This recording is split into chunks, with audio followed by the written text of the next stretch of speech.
Alright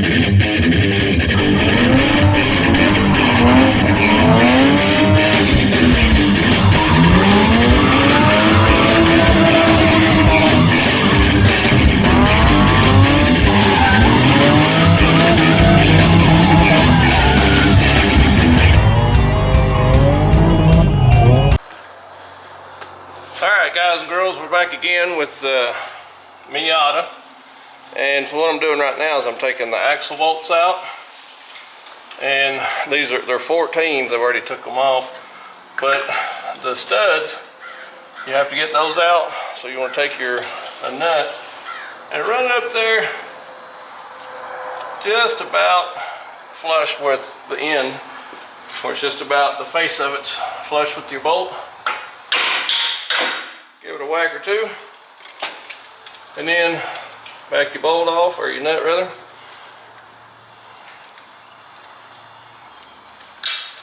And these are like a lug nut on an actual lug bolt on a car. They have like the splines on them right there, so they won't turn with the nut. So we got to do the other side, and we will be ready to drop our axles. But once you get them out, your axles will just sit down there. So I'm going to take the other side out, and then we'll pick back up. Alright, so what's going to happen is with this piece on the bottom of the diff, this metal framing, I'm going to actually get the transmission jack and let the diff down with this metal framing on it, because I can't see exactly how to take it off. And it's like one of them deals where if you go somewhere and you ride with somebody and then you have to ever go back to that place, say it's somewhere you've never been, a long road to whatever place you're going.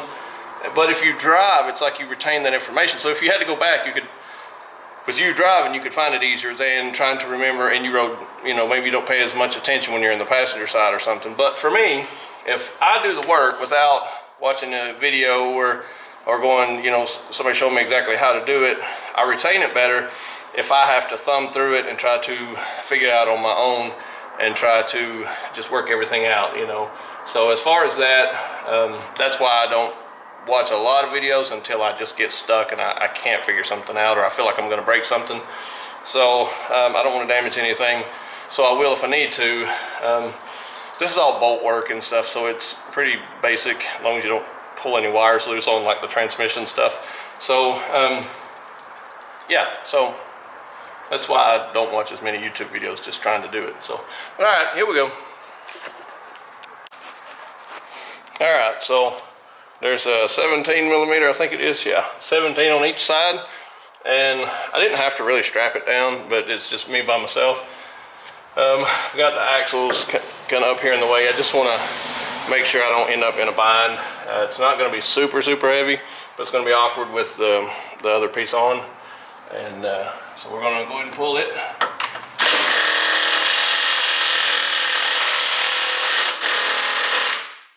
least I thought. So we're going to have to get a longer extension and possibly a breaker bar maybe. Let's see what we get here.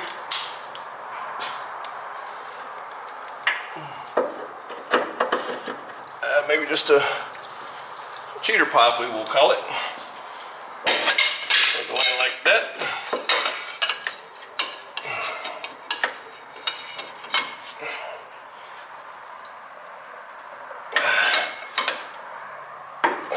Yep.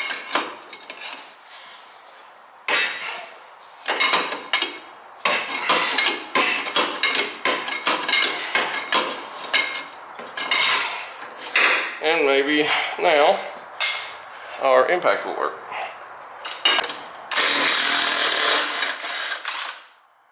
Alright, and you pay attention how everything comes out. So like, just like that, and it was up.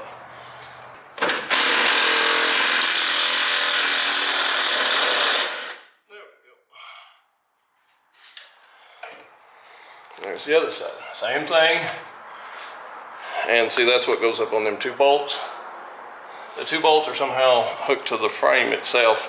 So I don't know if they're supposed to come out or not, but they don't have to for the diff to be lowered. So make sure there's nothing else connected.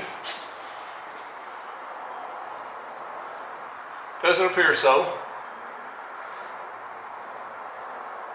And we'll start letting her down a little bit.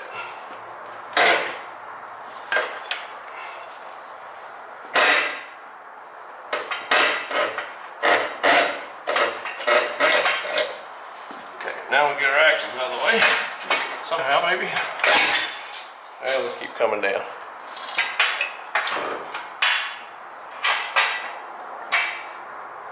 Alright, so that's our rear diff out.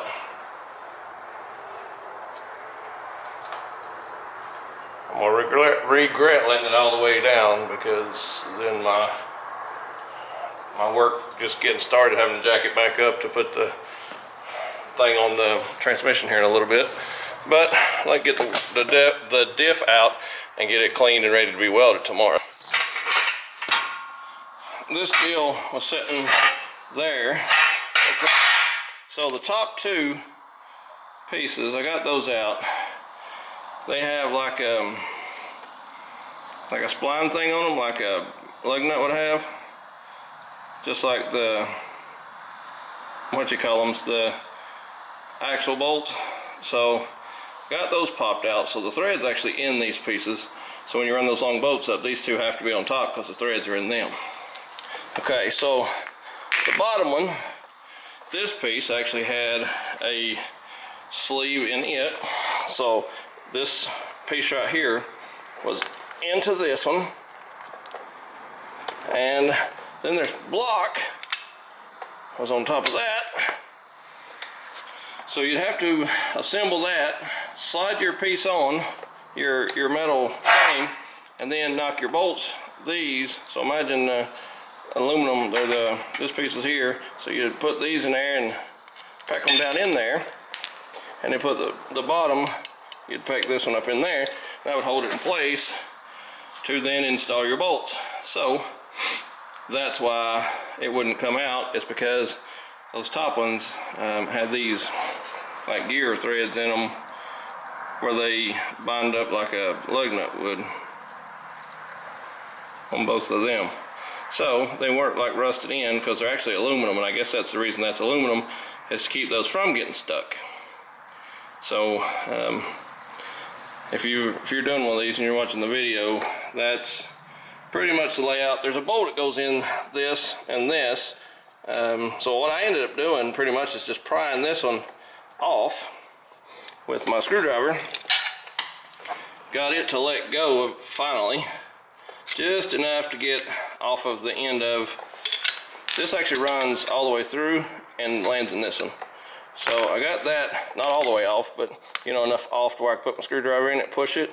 So I pushed it to one side, and then it just rolled, and then as it rolled, it knocked these out. So, but this sleeve will move. So this sleeve, you can go up or down with it. So that thing will actually is adjustable, I guess. So once you put your bottom on it, it should push it up as far as it needs to. Just make sure it's not up too far. So when you won't be able to put your top piece on if this is sticking up too far. So that's pretty much how it goes as far as that piece. So now we go on to the axle part. Now the axles, the insert pieces, they'll be a little more involved as far as getting them off. We'll have to have a good pry bar, because I don't think they just pop off. So let me hump my longer breaker bar, or my pry bar, and so because they're not just like, you know, simply just pushed in there. Those have a keeper. So let me find my bar and we'll try to work on that. Alright, so I didn't find my breaker bar, but I can use this one. The way I do it is you just pinch it right here on the back of this thing. You try not to be on these because these will break pretty easy. And it should start kind of coming out. Try not to break nothing if you can help it. And that's how we do that.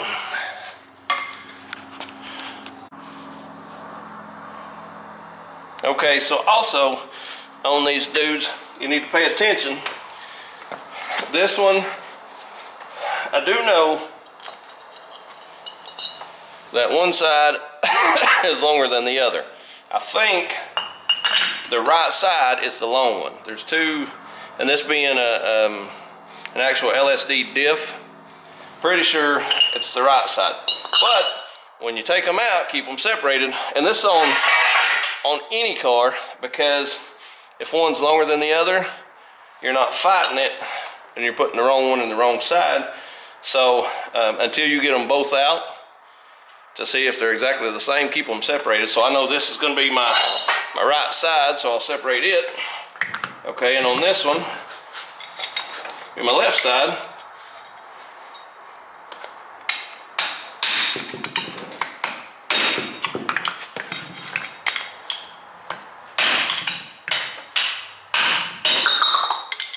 okay, perfect example. So, if you'll see, right side is longer. So looking at the back of this is the back, and that's where the front of the diff being up here, they go this way. So your longer one will be on the passenger side of the car, on the right side of the diff, looking at the back of the diff. It's on your right side, which will be the passenger side of the car. And your short one will be on the driver's side, left side, looking at the back of the diff. So there is a difference in the lengths of these things. So now you know. All right, so we got to find something to, the next thing, we got to find something to take this axle nut off. Now on these, not like a G35 or 350 or none of that. Okay, so this is the front of the diff. The bolts are on the front. So you have to take this nut off, because this doesn't unbolt on the back side like a diff on a G35 or 350 or something, or even the IS 300s on the back like this.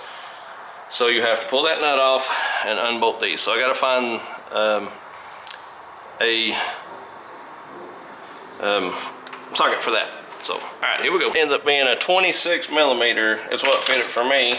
So that's about right. Well, that thing wasn't very tight. I don't know if it's supposed to be any tighter than that, but not very tight at all. So, and this is actually a seal right here. So if you want to replace that right now, you can. Mine looks pretty good shape. I don't see any, looks like it's been leaking or anything. So now we need to pull these jewels off. Okay, so these are a 12.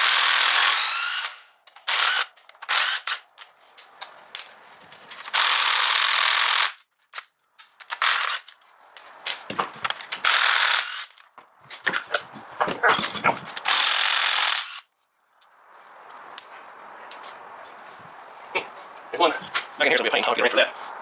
Let's move it now. Alright, so I got the last bolt out. So now, I'll figure out about getting it to let go.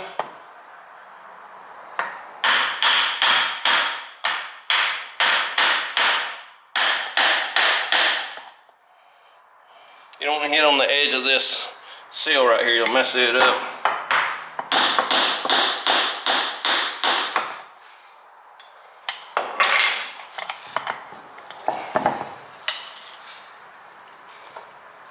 Yeah, this thing's going to be on there. So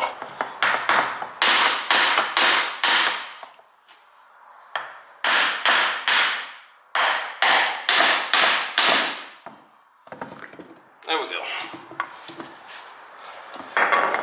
All right. So I've seen some daylight in it. So I should be able to pop this thing up. Have to stand on him.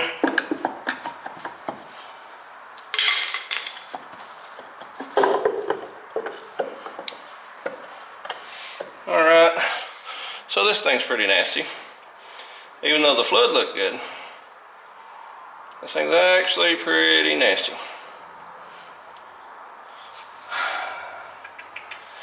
Yep. So that's what it looks like once you get her out.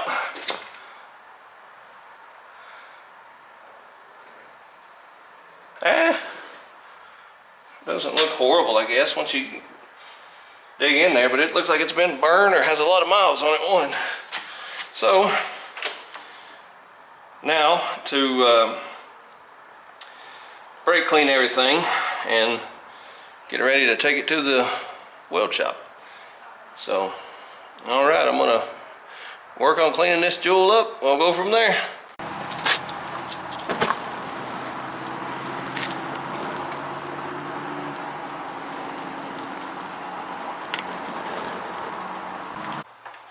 Okay, so I try to humor things, and I try things just to, you know, preferred method, people like this or that, or something that I've never done.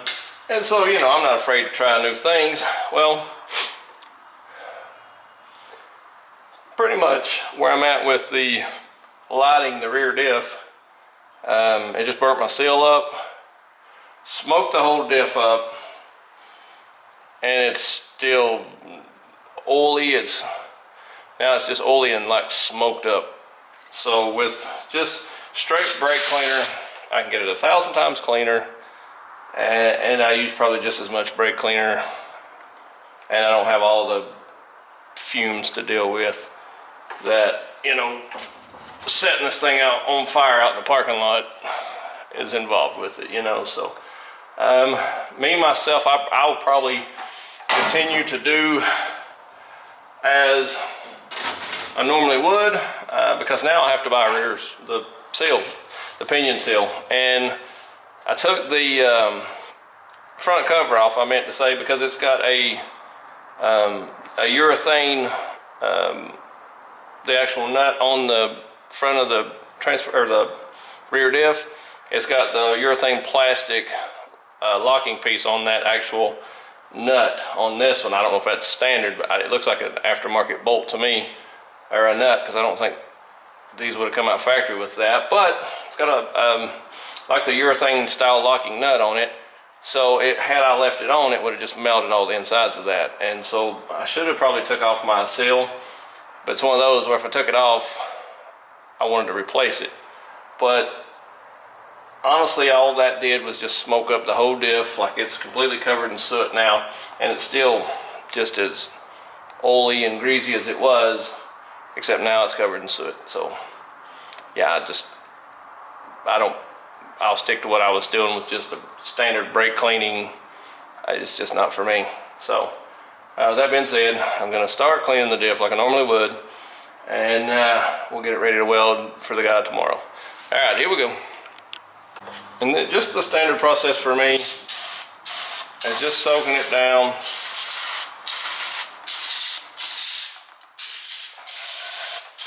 Just trying to get it where your welder's not going to be dealing with a whole bunch of smoke and stuff when he actually starts welding on this thing. So yeah, it didn't really gain any ground with the fire. I just couldn't see where that was a better option. I don't see it, and that's just me. I use just as much brake cleaner, you know. In fact, it's cleaner this way to me.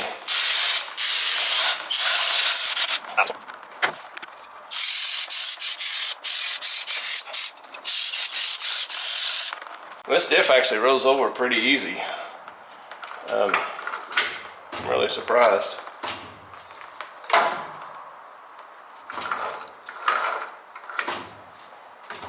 Well, so far anyway.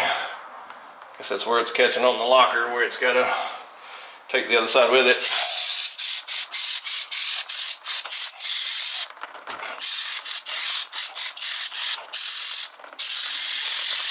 Yes, I'm going to get the fire stuff.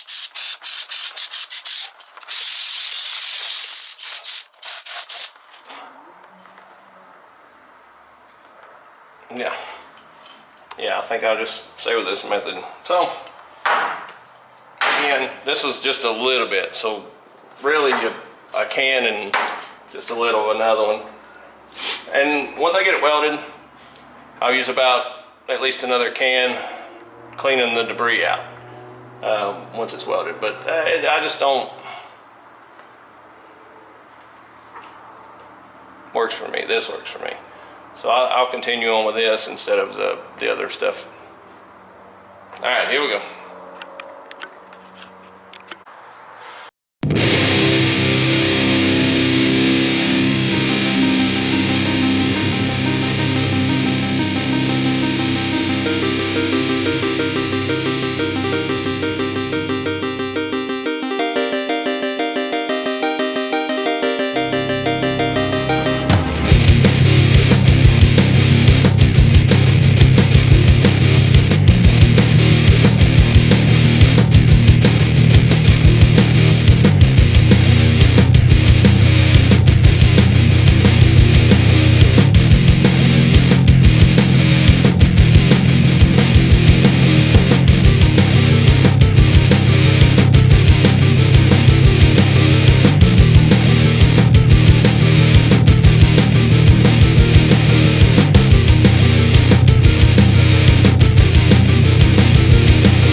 Okay, so everything's ready to go.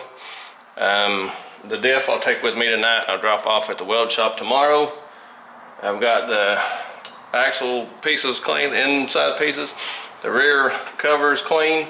I'll have to get a razor blade and scrape the face of both of them before I reseal it. All right, but one thing is this bolt and this bolt are different than the rest. Okay, so right here, see how this bolt has a shoulder on it? All right, so this bolt hole doesn't have thread all the way to the face of it. You can see it don't start being threaded for quite a ways. So keep in mind there's two bolts that are not the same as the rest. What it is, these work as a dowel to keep that diff from being a little off center. So they're way longer. So they're gonna be that much longer, and they're gonna have that shoulder. So it's this one and this one. So there's two bolts that aren't the same as the rest. So like I say, because that'll work like a dowel to keep that diff, the actual piece, this piece, centered versus being a little off. So keep that in mind. And if you don't have which they should have a magnetic drain in it, or a plug, this would be a good time to put you a magnetic drain plug in these things too. So, and there's a vent. I didn't take the vent off to clean it. This is a welded diff, and these aren't supposed to be super strong. They tend to break. I think the NAs are supposed to have a weak point in the tops of the arms on the diffs, but looking at it, this one doesn't have that notch that I've seen in videos of, the different diffs or whatever, because I was, maybe considering just changing it versus welded. And I watched the video and the guy's like, they tend to be weaker, where you can upgrade the actual diff to the NB. Well, this being a 93, I don't know if that makes a difference, but he showed a notch, like there was a weak spot in the body of it. So I don't see that in this one. So maybe they've updated this one or changed it out or something. I know this diff right here, man, it's super smooth. That's probably the smoothest moving diff I've ever dealt with. And the fluids was perfect. I mean, they were absolutely, mint. So, and it's got some numbers on it. So this has either been rebuilt or swapped out of something. So that's possible. I may take a count on it and see if it's the factory diff. It may not even be the factory diff. It may be a different gear ratio than what come in it or in upgrade. I don't know just yet. So yeah, I'm gonna look into that, and we'll probably jump on the transmission here. I may not start on it tonight. I may start on it tomorrow, because I still gotta clean my mess up and get this car moved in before I leave tonight. So but yeah, we're ready to go get the diff welded. We may or may not continue on, I don't know. And if we do, it may be a two-part or add an addition to it after this piece. But either way, here we go. All right, so we're narrowing in on dropping the transmission. I've got either one or possibly two more bell housing bolts. I'm going to try to take this one loose. That may be the last one.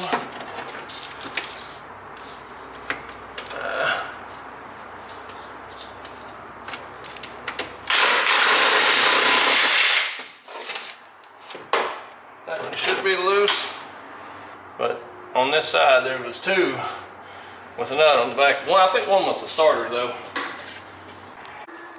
All right, so on the exhaust hanger there was a 12, and I went in from underneath right in here, and I went straight to the side of it.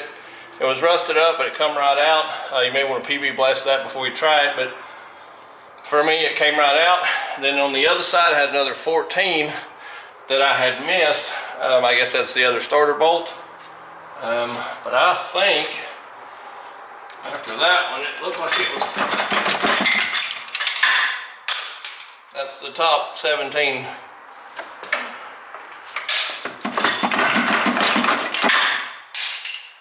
There's the bracket that the 12 was holding.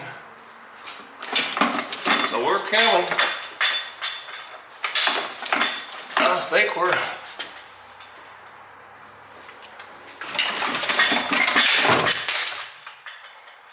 and that was the 17 on this side, I think. So as you're coming down, there's a ton of different wires and stuff in this one. Just be cautious of all the little things that are around you here, because they're everywhere.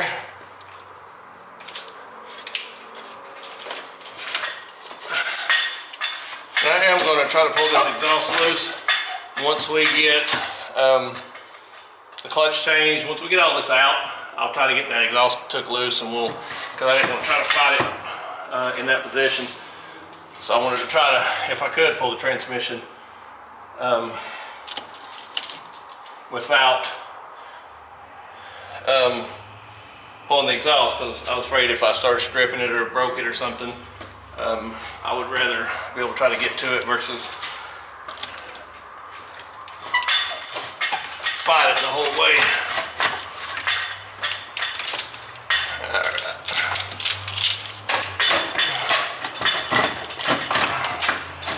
That's an awkward way to get it out, but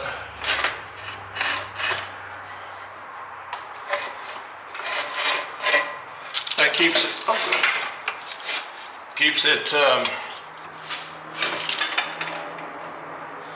out of the exhaust, you know, by going that side like that.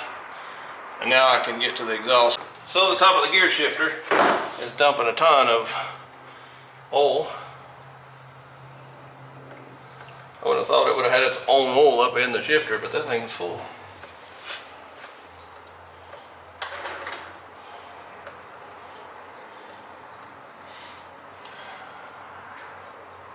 So that definitely makes the exhaust bolts easier to get to. So on the pressure plate, we got to figure out what size they are. It's possible they're a 14, and they are. So we'll get our handy dandy 14 millimeter out and our 3/8 drive.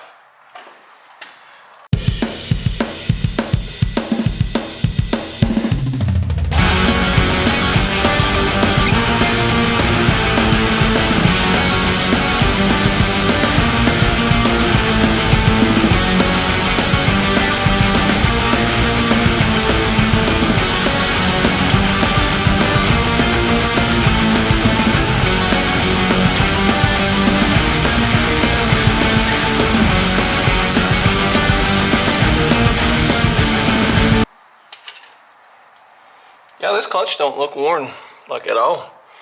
There's junk falling out of it. Huh.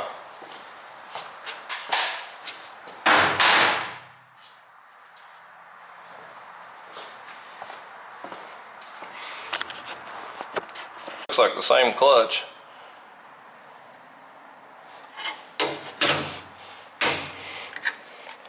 So maybe this one's crystallized because it's really smooth. I think the pressure plate might have been super hot. So that might be part of the issue. It's not anything visual going on here that you know, this thing had to be changed because of it. You know, I can smell like this clutch has been, you know, burnt, like, I guess maybe somebody just rode the clutch real bad. I mean, I can smell it, but I can't see where this clutch is completely just destroyed. Everything should fit then, because I believe this is exactly the same AutoZone replacement part that's actually in it. So, yeah. Well, all right, what I'm gonna do, I'll probably go ahead and pull the flywheel, because even though it's the clutch disc is dry, there's a lot of oil in the back of the engine. It looks like the valve cover, I think, but I want to go ahead and pull the flywheel to make sure the rear seal is not leaking. And if it's I don't have to drop an oil pan or a bunch of stuff like that. If it's just knock one out, knock one in, I'll probably go ahead and change the rear seal while I'm here, and then we'll put it all back in. Not doing it tonight, but I'm gonna go ahead and get the flywheel off and see if I need that rear seal, and that's be as far as I go. So, all right, here we go. Either breaker bar or my ratchet and get a breaker bar, and that'll keep that from turning. So I just put a bell housing bolt in it on the open end, and on the other end I put it on one of the dowels on the actual flywheel. So that's how I usually do it. Works for me.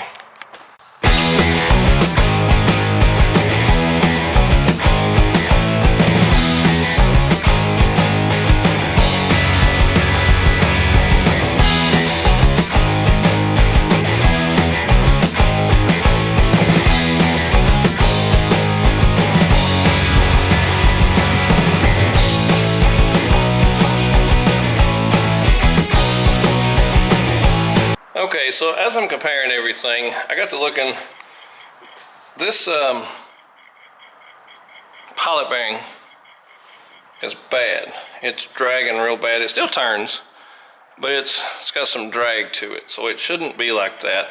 It should spin more freely. I can feel it click, click, click, click, click as it's turning.